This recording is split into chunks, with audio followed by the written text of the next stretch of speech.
So now let's get started with talking about some examples of methods used in insecure communication. The first one is telling you how you feel or should feel. An example of this is saying something like, you're just being overly sensitive, or you're angry for no reason. This is a boundary violation. The reason this is a boundary violation is because it dismisses or invalidates your perspective, making the conversation about their interpretation or their views and their facts and their story versus your side of it. Prevents you from being able to express where you're coming from, makes you feel as if you are being forced to live in someone else's interpretation of events, rather than that person seeking to understand your interpretation or your perspective or what your intent was. It also derails sincere communication. It creates frustration and defensiveness.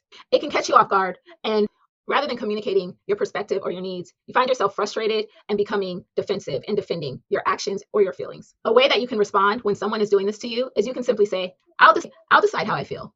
But right now, I'd like to focus on the issue at hand. Another way that people engage in insincere conversation is by subtle insults, often masked as jokes.